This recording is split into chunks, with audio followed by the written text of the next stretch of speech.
Hello friends, welcome to study Himachal. और आज की इस वीडियो में हम बात करने वाले हैं एचपी एसएससी और वेरियस कॉम्पिटिटिव एग्जाम्स के एक मेन टॉपिक क्वांटिटेटिव रीजनिंग के बारे में। ठीक है, जिसके अंदर टॉपिक्स आते हैं। सबसे पहला अर्थमेटिक्स, नेक्स्ट है मेंसुरेशन, फिर है algebra and geometry, mathematical reasoning और डाटा इंटरप्रिटेशन। ठीक है, तो इसी से रिलेटेड हम बात करेंगे।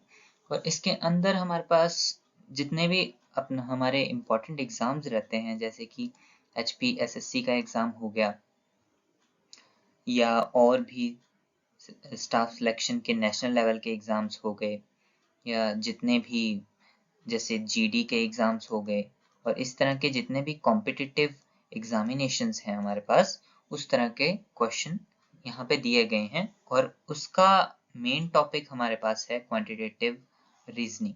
ठीक है, ये बहुत इंपॉर्टेंट टॉपिक है और इसके अंदर ये सिलेबस हमारे पास आता है। और आज हम जो क्वेश्चन चूज करने वाले हैं फ्रेंड्स, वो हैं मेन वही क्वेश्चंस जो कि पेपर में आ चुके हैं। वही क्वेश्चंस आज हम स्टार्ट करेंगे। तो फर्स्ट क्वेश्चन की तरफ हम चलते हैं। चलिए, और let me take the mode of conversation as Hindi plus English, कि हर किसी को समझ में आ जाए। ठीक है, पहले क्वेश्चन की तरफ बढ़ते हैं। तो पहला क्वेश्चन आता है हमारे पास, select the option which is related to the third term in the same way as the second term is related to first term. ठीक है, इसको मैं आपको हिंदी में समझा दूं। उस विकल्प का चयन करें जो तीसरे पद से उसी तरह से संबंधित है जिस प्रकार दूसरा पद पहले पद से संबंधित है। मतलब तीसरे पद से उसी तरह से संबंधित है जिस प्रकार दूसरा पद पहले पद से संबंधित है। मतलब फर्स्ट और सेकंड आपस में कैसे रिलेट कर रहे हैं, और हमें इसका पैटर्न फाइंड आउट करना है। क्या फाइंड आउट करना है? पैटर्न, किस पैटर्न से ये क्वेश्चन यहाँ पे सॉल्व किया गया है। ठीक है, तो कुछ नहीं है, सिंपल सा क्वेश्चन है। चलिए सॉल्व करते हैं।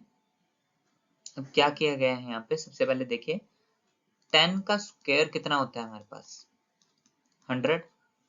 ठीक, और 13 का स्क्वायर कितना होता है हमारे पास, 169। अगर दोनों को हम ऐड करें तो कितना आ जाता है हमारे पास, 269। देखिए ये पैटर्न यहाँ पे फॉलो किया गया है, 100 प्लस 169 269। उसी तरह से हम अपना जो प्लेस है, एम्प्टी प्लेस है हमारे पास ये, और इसको फाइंड आउट करने की कोशिश करेंगे। क्या करेंगे, सिमिलरली क्या करेंगे, 12 का स्क्वायर कर दो, पता है हमें क्या होता है, 144, और अपॉन 16 का स्क्वायर कर दो, कितना आता है हमारे पास, 256। दोनों का सम करेंगे, कितना आ गया हमारे पास, 0 0 और 4।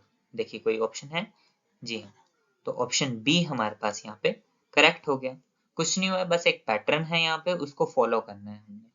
देखिए यहाँ पे स्क्वायर्स का पैटर्न लिया गया है और दोनों को ऐड किया गया है, उसी तरह से इसमें भी। चलिए नेक्स्ट क्वेश्चन की तरफ बढ़ते हैं। जी हाँ, यहाँ पे क्वेश्चन है सिंप्लीफाई।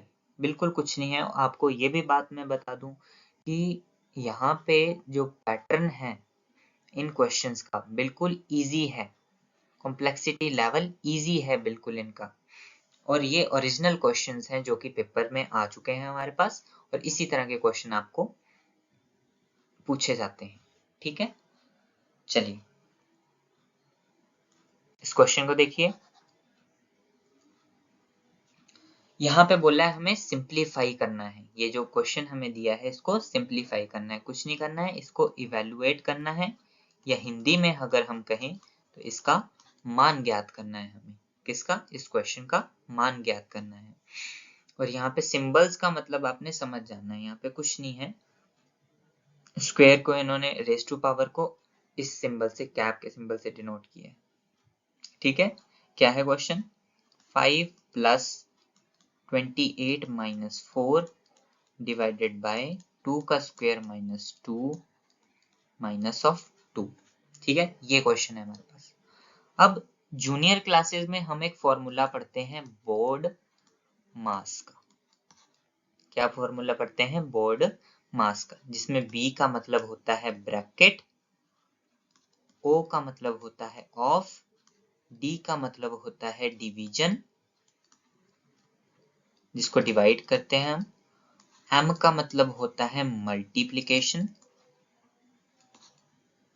यानी कि गुणा करना, ए का मतलब होता है एडिशन यानी कि ऐड करना, प्लस करना, और एस का मतलब होता है सब्ट्रैक्शन यानी कि माइनस करना। ठीक है, ये मतलब होता है। इस फॉर्मूले को हमें दिमाग में रखते हुए ये क्वेश्चन को सॉल्व करना है। ठीक है, कुछ नहीं है यहाँ पे, देखिए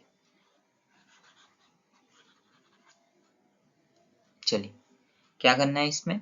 अब सबसे पहला था हमारे पास बोर्ड मास में ब्रैकेट। देखिए ब्रैकेट है इस क्वेश्चन में कहीं, जी हाँ बिल्कुल है। ब्रैकेट को अब सॉल्व करेंगे, इंक्रीजिंग ऑर्डर में हमें सॉल्व करना होता है इस क्वेश्चन, इस फॉर्मूले को यूज करना होता है। क्या करना है, पहला स्टेप 28 माइनस का 4 डिवाइडेड बाय, ब्रैकेट के अंदर का सॉल्व कर रहे हैं, ध्यान से देखो ब्रैकेट के अंदर का सॉल्व कर रहे हैं। क्या है, 2 का स्क्वायर माइनस का 2, 28 माइनस 4 किया कितने रह गए हमारे पास 24 डिवाइडेड बाय 2 का स्क्वायर 4 माइनस 2,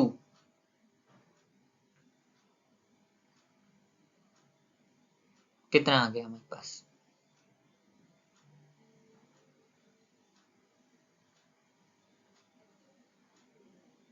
2 आ गया है ना। तो क्या बन गया हमारे पास, उसको सॉल्व कर लिया, 5 प्लस 4 माइनस का 2। ठीक है जी,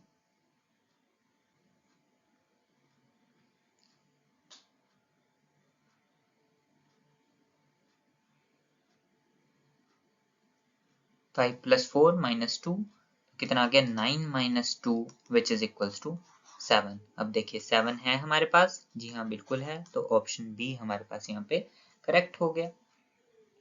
ठीक है, कुछ नहीं, अगर आपको फास्ट लग रहा है तो आप इसको स्लो भी कर सकते हैं, कुछ नहीं। यहाँ पे बोर्ड मास का फॉर्मूला जो है वो यूज किया गया है, बोर्ड मास का फॉर्मूला यूज किया है। 5 प्लस 4 माइनस 2, तो फिर ऐड करेंगे, ऐड किया 9 माइनस 2 7, तो ऑप्शन बी यहाँ पे करेक्ट हो गया। ठीक है, चलिए नेक्स्ट क्वेश्चन की तरफ पढ़ते हैं। जी हाँ, ये क्वेश्चन है, if A means addition, question के साथ साथ चलना है, चलें। ए मीन्स एडिशन यानी कि प्लस, बी मीन्स मल्टीप्लिकेशन यानी कि मल्टीप्लाई, सी मीन्स सब्ट्रैक्शन यानी कि माइनस, और डी मीन्स डिवाइड यानी कि डिवीजन। ठीक है, ये मतलब है। Then what is the value of following expression, इसको हिंदी में आपको बता दूं, यदि ए का अर्थ जोड़ है, बी का अर्थ गुणा है, सी का अर्थ घटाना है, और डी का अर्थ भाग है, तो निम्न व्यंजक का मान ज्ञात करना है। वही करना है, मान ज्ञात करना है यहाँ पर भी हमें। ठीक, तो मान कैसे ज्ञात करेंगे, क्या है हमारे पास सीरीज, ये क्वेश्चन दिया हुआ है, इसके अंदर अंदर ये लेटर्स हमारे पास हैं, इन लेटर की वैल्यू हमें पुट करनी है, क्या है, प्लस मल्टीप्लाई माइनस और डिवाइड, कुछ नहीं करना है। ठीक है, ये है और इसको सॉल्व करना है। क्या आ गया देखो, पहला है 483, देखो डी है, डी का मतलब क्या है हमारे पास डिवीजन, तो 483 को डिवाइड कर देंगे किसके साथ, 23 के साथ। ठीक है, डिवाइड हुआ ना। फिर क्या है, ए का मतलब है प्लस, तो प्लस लगाया, ए का मतलब है प्लस, प्लस लगाया किसके साथ 93, और सी का मतलब है माइनस 64, माइनस का 64। अब 64 कैसे है, 16 मल्टीप्लाई बाय 4, बी का मतलब क्या है मल्टीप्लिकेशन, तो 16 मल्टीप्लाई 4 हमने डायरेक्ट लिख दिया 64। ठीक है, डायरेक्ट भी आप लिख सकते हैं और एक स्टेप बढ़ाना हो तो बढ़ा भी सकते हैं। तो क्या आ गया, इसको हम कैंसिल कर देंगे, क्या आ गया हमारे पास 21, तो 21 प्लस 93 माइनस का 64, इनको प्लस करेंगे क्या आ गया 114 माइनस का 64 इज इक्वल्स टू 50। ये आंसर आ गया हमारे पास। देखिए कोई ऑप्शन है? जी हाँ बिल्कुल है, ऑप्शन सी हमारे पास करेक्ट हो गया यहाँ पे 50। अगर आपको फास्ट लग रहा हो, बार बार मैं कह रहा हूँ, आप वीडियो को पॉज भी कर सकते हैं, ठीक है।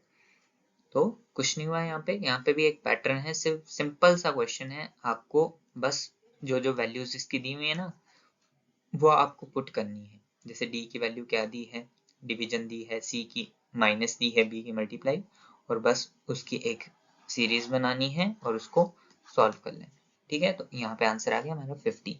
चलिए नेक्स्ट क्वेश्चन की तरफ बढ़ते हैं।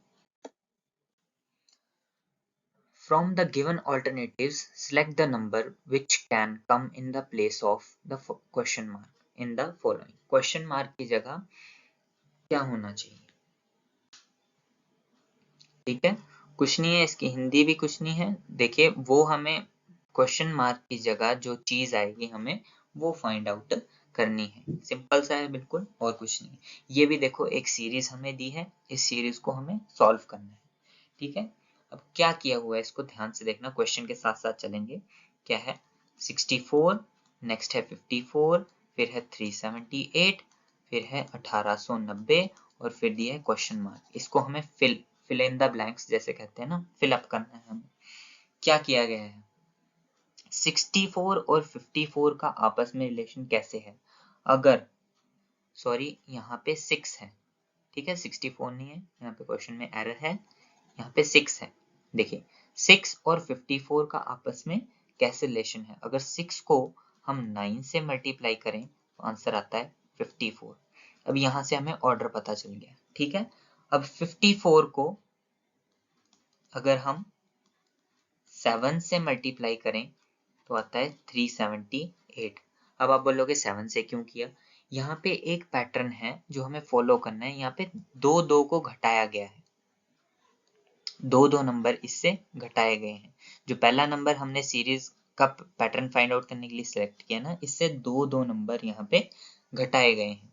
क्या किया है मैं बताता हूँ। देखिए जैसे 66 को हमने 9 से मल्टीप्लाई किया, ठीक है, फिर 7 से मल्टीप्लाई किया, फिर 5 से मल्टीप्लाई किया, तो 1890 आ गया है ना। अब उससे हम 2 घटा देंगे तो अगला आंसर मतलब यानी कि 3 से मल्टीप्लाई करना है, तो 1890 को 3 से मल्टीप्लाई करना है। ये डिक्रीजिंग जो है हमारे पास ऑड नंबर्स, जैसे ऑड नंबर्स क्या क्या होते हैं हमारे पास 1 3 5 7 9 है ना, 11। तो यहाँ पे 9 से स्टार्ट हुए डिक्रीजिंग ऑड नंबर्स भी कह सकते हैं, या आप कह सकते हैं कि दो दो यहाँ पे घटाए जा रहे हैं, ठीक है। पहले से दो दो घटाए जा रहे हैं, जैसे 9 से 2 गए 7, 7 से 2 गए 5, ऐसे इस तरह का पैटर्न यहाँ पे चला आ रहा है। और हमारे आंसर के लिए हमें अब 1890 है, ठीक है।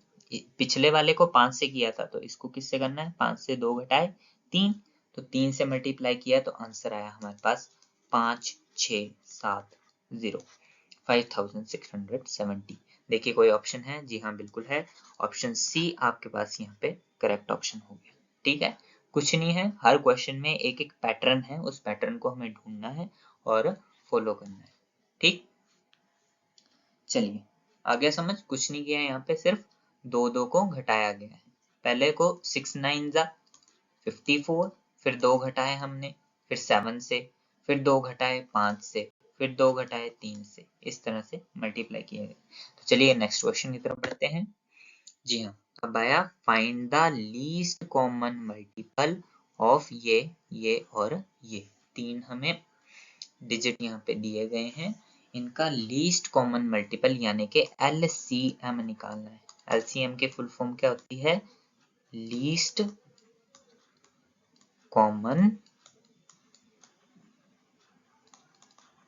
मल्टीपल, लीस्ट कॉमन मल्टीपल यहाँ पे फाइंड आउट करना है हमें, ठीक है। कुछ नहीं है, आपको बिल्कुल जूनियर क्लासेस वाला मैं मेथड बताऊंगा एलसीएम फाइंड आउट करने का।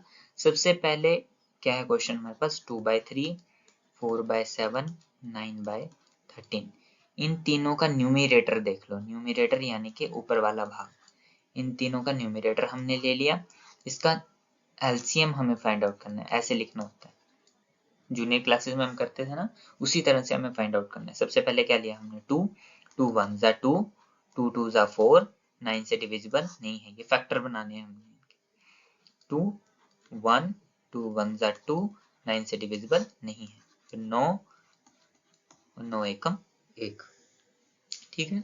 फिर इन तीनों फैक्टर्स को आपस में मल्टीप्लाई करेंगे, क्या आ जाएगा, 9 दूनी 18, 18 दूनी 36, ऊपर का आ गया हमारे पास 36, और 3 7 और 13, 3 7 और 13 का एचसीएफ हमारे पास आ गया 1, क्या आ गया 1, और 36 अपॉन 1 क्योंकि डिविजिबल में है तो क्या आ गया हमारे पास 36, क्या 36 है हमारे पास, जी हाँ बिल्कुल है, तो ऑप्शन बी हमारे पास यहाँ पे सही हो गया। कुछ नहीं है, बस ये बच्चों वाला मेथड है, इसको आपने फॉलो करना है। इसी तरह से हम एलसीएम निकालते हैं, ठीक है। हाईएस्ट कॉमन फैक्टर एचसीएफ यहाँ पे आ गया 1, किसका आया है, 3 7 और 13 का कॉमन फैक्टर क्या आ गया 1, ठीक है। चलिए आगे बढ़ते हैं नेक्स्ट क्वेश्चन की तरफ। जी, अब ये आपका फेवरेट क्वेश्चन आ गया है हमारे पास सिंपल इंटरेस्ट से, सिंपल इंटरेस्ट से, जो कि प्रॉफिट लॉस के टॉपिक के साथ हमारे पास आता है, सिंपल इंटरेस्ट। अब सबसे पहले क्वेश्चन पढ़ने से पहले मैं आपको सिंपल इंटरेस्ट का फॉर्मूला बता दूं, जो कि होता है P principal into R into T upon 100। P क्या होता है, प्रिंसिपल यानी कि जो अमाउंट आपके पास गिवन होता है, जैसे इस क्वेश्चन में हमें दिख रहा है 5000, है ना, जैसे कि जो रुपीज में आपके पास जो भी गिवन होता है, ठीक है। R होता है rate of interest, rate of interest, जिसके साथ लिखा होगा ना PA यानी कि per annum, per annum, per annum का मतलब होता है पर ईयर, एक साल के, एक साल के हिसाब से, मतलब जैसे दिखा है यहाँ पे क्वेश्चन में हमें दिख रहा है एक डिजिट 15% पर एनम, यानी कि ये रेट है, 15% पर एनम, 15% पर एक साल के हिसाब से इंटरेस्ट दिया है, इसको बोलते हैं रेट ऑफ इंटरेस्ट, ब्याज, इसको बोलते हैं ब्याज, ठीक।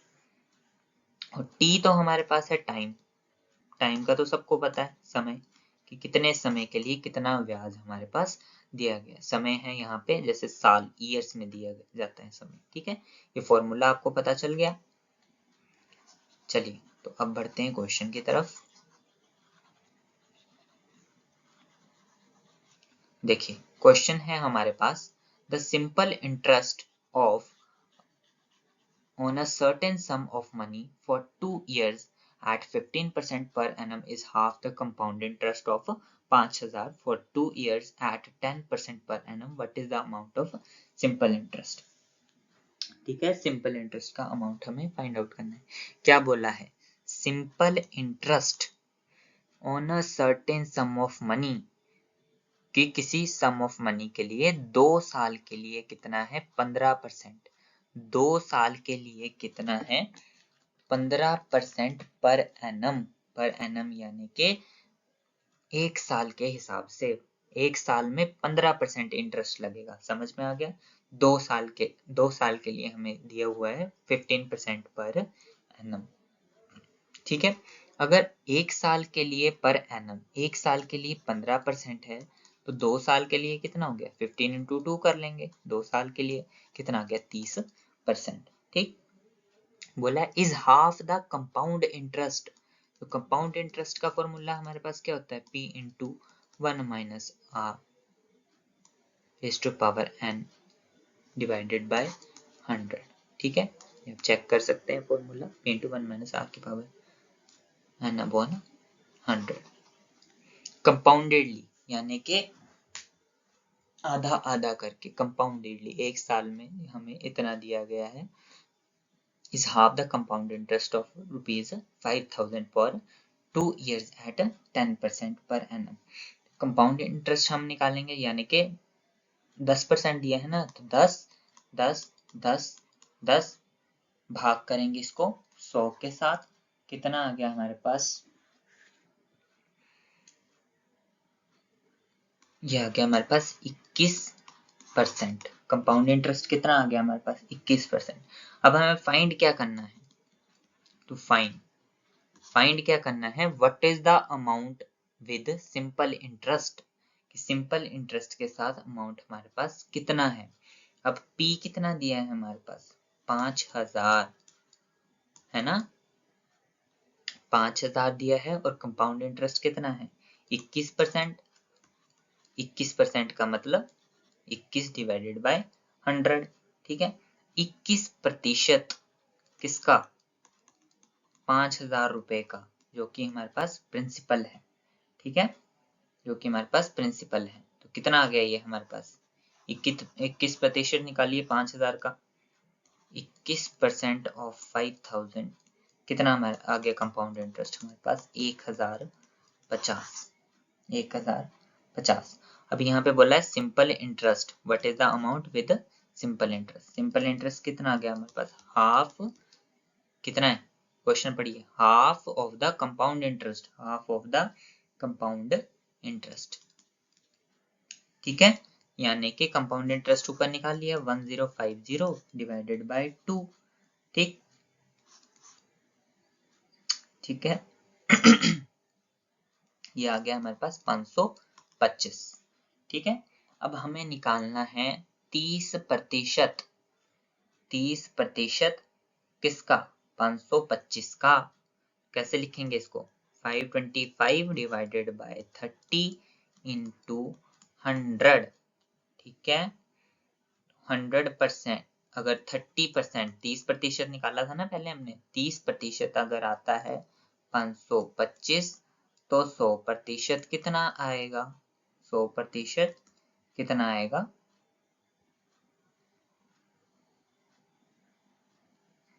100% कितना आएगा हमारे पास, देखिए 30/100 कितना है हमारे पास 525 ना, तो यहाँ से 100 निकालना है, 100% कितना आएगा हमारे पास 3250 डिवाइडेड बाय 3, कितना आ गया 1750। क्या 1750 हमारे पास कोई ऑप्शन है, जी हाँ बिल्कुल है, ऑप्शन बी 1750 रुपए हमारे पास आ गया, ठीक है। कुछ नहीं, यहाँ पे फॉर्मूले को लेके हमने साथ साथ में इसको सॉल्व किया है, ठीक है जी। चलिए बढ़ते हैं नेक्स्ट क्वेश्चन की तरफ। जी हाँ, तो नेक्स्ट क्वेश्चन हमारे पास है द 45% ऑफ फर्स्ट नंबर। कुछ नहीं है, ये भी स्टेटमेंट वाले क्वेश्चन है जो जूनियर क्लासेस में हम पढ़ते थे। द 45% ऑफ फर्स्ट नंबर, फिर से क्वेश्चन के साथ चलें, ठीक है। जितना जितना अब मैथ्स में तो हमारे पास ये है कि हमें आगे जाना है और पीछे देखते रहना है, मतलब क्वेश्चन में आगे बढ़ें और पीछे का भी देखते जाएं कि क्या क्या हो रहा है उसमें, ठीक है।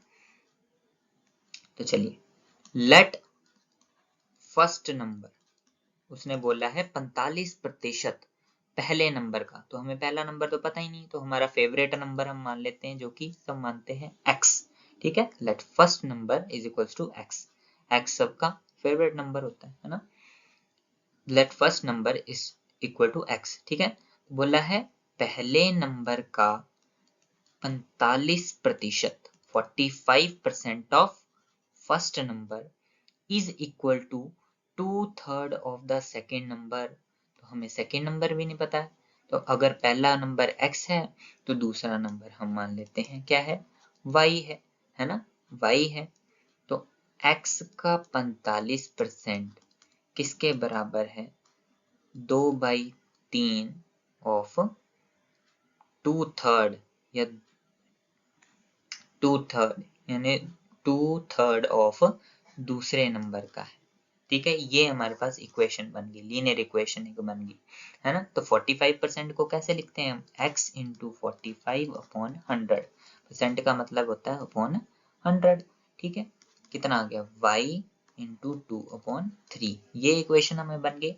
हमें x अपॉन y निकालना है, ratio of first number, ratio जैसे हम ऐसे करके लिखते हैं, ये जिस वे में हमारे पास लिखा हुआ है, हमें रेशो निकालनी है। तो चलिए रेशो कैसे निकलेगी, अब जो कटता है उसको काट दो, 2/3 तो अपनी, ठीक है, शॉर्टेस्ट फॉर्म में है, तो इसको काटेंगे कितने 5 के टेबल से 5 9 ज़ा 45, 5 20 ज़ा 100। तो जी हाँ, तो चलिए x अपॉन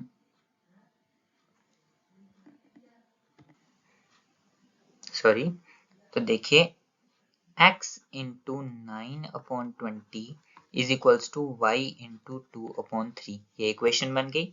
अब यहाँ से x अपॉन वाई निकालना है हमें। x अपॉन वाई, उसको परे ले जाओ, क्या बन गया? 20 को दो से मल्टीप्लाई करेंगे, क्या आएगा? 40, और 9 3 ज़ा 27। कितनी आ गई? तो आंसर कितना आ गया हमारे पास? 40/27, यानी कि रेशो में हमने लिखना है 40/27। क्या हमारे पास ये ऑप्शन है? जी हाँ, बिल्कुल है। ऑप्शन बी हमारे पास करेक्ट हो गया, 40/27। कुछ नहीं है, ये स्टेटमेंट वाला क्वेश्चन है, हमें स्टेटमेंट बनाई है इसमें। ठीक है, क्वेश्चन के साथ साथ चलना है आपको कि क्या क्या वहां पे बोला गया है, उसको लिखते जाओ। पहला नंबर हमें पता नहीं है, उसको x मान लिया, दूसरे को y मान लिया। इसी तरह से हमने इक्वेशन बना ली। रेशो में आंसर आया हमारे पास 40/27। ठीक है, पहले नंबर की दूसरे नंबर से रेशो, पहला क्या था x, दूसरा क्या था y, यानी कि x ratio y। x ratio y कितना आ गया हमारे पास? 40/27। ठीक, तो चलिए नेक्स्ट क्वेश्चन की तरफ पढ़ते हैं। जी हाँ, ये भी एक एक्सप्रेशन वाला ही क्वेश्चन है हमारे पास, कुछ नहीं है इसमें भी। क्या दिया गया है कि if x plus Y ratio x minus Y is equals to 23 ratio 3, then what is the value of. इससे आपने कंफ्यूज नहीं होना है, इसने कंप्यूटर वाले सिंबल्स लिखे हैं। ये कैप का मतलब होता है रेज टू पावर, ये है रेज टू दी पावर। ठीक है, वैसे तो आप सबको पता ही होगा, रेज टू द पावर है। ठीक, तो लिख लेते हैं हम इक्वेशन। क्या आ जाएगी? X square minus Y square divided by X square plus Y square, ये फाइंड आउट करना है। और ये क्या है? गिवन। ये है हमारे पास गिवन है। ठीक, कुछ नहीं करना, वैसे ही लिखो क्वेश्चन को। क्या गिवन है हमारे पास? X plus Y divided by X minus Y किसके बराबर दिया गया है? 23/3 के बराबर। ठीक, तो अब इसमें एक ट्रिक हम लगाते हैं इसको सॉल्व करने की, जैसे मैथमेटिकल कई क्वेश्चंस में हम लगाते हैं कि इसमें डिनोमिनेटर को ऊपर हम ऐड करेंगे और नीचे उसको माइनस कर देंगे। क्या बोल रहा हूं मैं? देखिए, इसको सॉल्व करने के लिए ना क्या करना है, देखिए x प्लस वाई, ऊपर क्या करना है, जो नीचे वाला है उसको ऐड कर दिया x माइनस वाई से, और नीचे ही उसी को ही, सेम को ही हमने इसको ही सब्ट्रैक्ट कर दिया, x प्लस वाई माइनस का x माइनस वाई। ठीक है, उसी से ऐड किया इक्वेशन को, उसी से सब्ट्रैक्ट कर दिया। जो कटता है उसको काट दो। क्या बन गया? यहाँ से वाई वाई कट गया, नीचे क्या कट गया हमारे पास? एक्स एक्स कट गया। और उसी तरह से राइट हैंड साइड पे भी, ये राइट हैंड साइड है ना, इस पे भी ऐसे ही करना है। ठीक है, 23 प्लस 3 और 23 माइनस का 3। ठीक है, तो ये कितना आ गया? 26/20। और यहाँ क्या आ गया? यहाँ पे सिंपल करके इक्वेशन को लिख लेते हैं, 2x/2y इज इक्वल्स टू 26/20। ठीक है जी, अब 2 से 2 कट गया। ठीक है, x upon Y is equals to, और 26 और 20 भी आपस में कटता है, जी हाँ बिल्कुल कटता है, 13/10। ठीक है, 2 के टेबल से हमने काटा है 13/10। ठीक है, पर हम ये आ गई वैल्यू x ओवर y की, पर हमें x ओवर y की वैल्यू नहीं चाहिए, हमें वैल्यू चाहिए इसकी। इस एक्सप्रेशन में x और y की वैल्यू पुट कर दो। क्या आ गई? x की वैल्यू 13 आ गई और उसकी 10 आ गई। करिए पुट, चलिए साथ साथ सॉल्व करते चलिए, करिए पुट। वैल्यू क्या आ गई वैल्यू हमारे पास? देखिए क्या था, 13/10 x ओवर y। अब हम टाइम वेस्ट नहीं करेंगे, डायरेक्ट उसकी वैल्यू पुट कर देंगे। 13 का स्क्वायर मैं आपको साइड में लिख देता हूँ, 13 का स्क्वायर होता है 169, और 10 का स्क्वायर तो हमें पता है ये 100 होता है, ठीक है। यही हमें पुट कर देना है। क्या आ गया 169 माइनस के 100 ओवर 169 प्लस के 100 विच इज इक्वल्स टू कितना आ गया, कर दो इसको 69 ओवर 269, ये आंसर आ गया हमारे पास। क्या हमारे पास ये कोई ऑप्शन है? जी हाँ बिल्कुल है, ऑप्शन सी हमारे पास यहाँ पे करेक्ट हो गया। कुछ नहीं दिया है यहाँ पे, बस ये ट्रिक आपको याद रखनी है। ऊपर उसी से जो डिनोमिनेटर है नीचे दिया गया है, ऊपर उससे हमें प्लस करना है और नीचे उसी से ही हमें माइनस कर देना है, ठीक है। चलिए नेक्स्ट क्वेश्चन की तरफ पढ़ते हैं। जी हाँ, तो ये क्वेश्चन है if 30% of x minus y is equals to 20% of x plus y, then y is what percent of x? y x के कितने परसेंट है, क्या गिवन है हमें? देखिए चले क्वेश्चन के साथ ही, x plus y is equals to 30 और x minus y is equals to 20 upon में काट दो, क्या बन गया 3/2, ठीक है 3/2 बन गया। तो यहाँ से अब वही वाली ट्रिक हमने लगानी है जो साथ वाला है ना, ऊपर हमें ऐड कर देना है, नीचे हमें सब्ट्रैक्ट कर देना है, ठीक है। तो क्या आ गया हमारे पास x अपॉन वाई, मैं डायरेक्ट लिख रहा हूँ, ठीक है, जो कटा है उसे काट दिया है हमने, ठीक है। ऊपर क्या y कैंसिल हो गया है ना, और नीचे क्या x। अब हमने क्या किया, डिनोमिनेटर में क्या है, इसमें प्लस कर दिए है ना, 3 + 2 5 और नीचे क्या आ गया 1, तो y इज इक्वल्स टू 1 और x कितना आ गया हमारे पास 5, ठीक है। x कितना आ गया 5, y आ गया 1 हमारे पास, ठीक। अब बोला है y जो है, देखते रहना, y की वैल्यू है y is what percent of x, यानी कि उसको 100 से मल्टीप्लाई करेंगे। y x का कितने परसेंट है यानी कि 100, तो 1/5 इंटू 100 कितना आ गया, 5 के टेबल से काट देंगे, क्या आ गया 20। क्या कोई हमारे पास ऑप्शन है? जी हाँ बिल्कुल है, ऑप्शन नंबर ए हमारे पास यहाँ पे आंसर आ गया इसका, ठीक है जी। कुछ नहीं किया है, जो पिछले क्वेश्चन में रूल लगा है वही हमने यहाँ पे लगाया है, जो कटता है वो यहाँ पे काट दिया हमने। x अपॉन वाई कितना आ गया हमारे पास 5/1, ठीक है। तो बढ़ते हैं नेक्स्ट क्वेश्चन की तरफ। जी ये आ गया हमारे पास प्रॉफिट लॉस से ही क्वेश्चन, सिंपल इंटरेस्ट से, ठीक। कहा है if A lent ₹26,000 to B, क्वेश्चन के साथ साथ ही चलना है और कुछ नहीं करना। ए अगर बी को 26,000 रुपए देता है और कितने 2 साल के लिए, और ए ही सी को 15,000 रुपए देता है 4 साल के लिए, ठीक है। और ही गेट्स मतलब उसको मिलते हैं सिंपल इंटरेस्ट, यानी कि ब्याज उसको कितना मिलता है 8960 फ्रॉम बोथ, इन दोनों से ही बी से भी सी से भी इतना ब्याज उसको मिलता है। So what is the interest rate, यानी कि रेट ऑफ इंटरेस्ट का सिंबल मैंने आपको बताया आर, इसमें कुछ नहीं करना है, हमें आर फाइंड आउट करना है, ठीक है। तो सिंपल इंटरेस्ट का फॉर्मूला हमारे पास क्या होता है P into R into T upon 100, यही आर हमें यहाँ पे फाइंड आउट करना है। सब कुछ गिवन है, ठीक है, दोनों को हमने ऐड कर देना है, उन दोनों को जमा करके उसके पास ब्याज इतना आता है, यानी कि दोनों को जमा करेंगे। ए का प्रिंसिपल यानी कि P, ए को कितना अमाउंट दिया, ए ने कितना अमाउंट दिया है बी को 26,000, तो बी वाले केस में 26,000 लिखेंगे और दूसरे के लिए वही प्रिंसिपल कितना हो जाएगा 15,000, ठीक है। आर हमें फाइंड आउट करना है दोनों ही केसेस में, तो आर को क्वेश्चन मार्क रखो, और दूसरे में पहले वाले में समय कितना है, टी की वैल्यू है 2 और दूसरे वाले के लिए है 4, पुट करते जाएंगे, एक इक्वेशन बना लेंगे हम इसकी।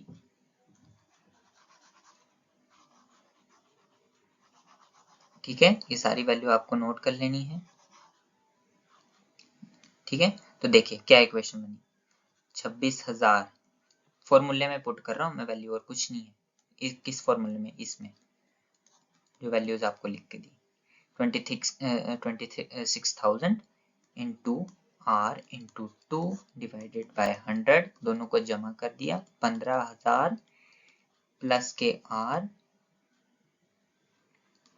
इंटू 4, ये मल्टीप्लाई है ओवर 100, तो कितना आ गया हमारे पास, सिंपल इंटरेस्ट, इसको काट फाट के 0 से 0 गया, ये 2 0 से 2 0 गए, कितना आ गया, 520 का आर प्लस 600 का आर किसके बराबर आ गया, 8960। ये 8960 के बराबर रखना है। ये क्वेश्चन में ही गिवन है, कहीं और से नहीं आया ये क्वेश्चन में ही हमें गिवन है कि इतना जमा करके टोटल जो था ना, टोटल ब्याज इतना मिला है, तो 8960 के बराबर पूरी लीनियर इक्वेशन बन गई। आर को इधर ही रहने दो, 11 चलो प्लस भी कर दिया, 1120 आर इज इक्वल टू 8960। यहाँ से आर क्या आ गया, R is equals to 8960 divided by 1120, ये आ गया 8%। रेट ऑफ इंटरेस्ट है तो परसेंटेज में आएगा। क्या ये ऑप्शन है हमारे पास, जी हाँ बिल्कुल है, ये आ गया हमारे पास 8%। ठीक है, तो इसी के साथ हमारी सीरीज यहाँ पे खत्म होती है, और ज़्यादा कुछ नहीं, बस आपको यही अपील करूंगा कि अगर आप चैनल पे नए हैं तो इसको सब्सक्राइब करें, और इसी तरह के क्वेश्चंस हम आपके लिए लाते रहेंगे।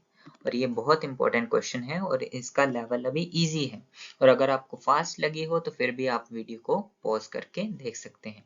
और जितने भी इंपॉर्टेंट लिंक्स हैं आपको डिस्क्रिप्शन बॉक्स में प्रोवाइड कर दिए जाते हैं। तो thank you so much for watching, have a good day, good luck.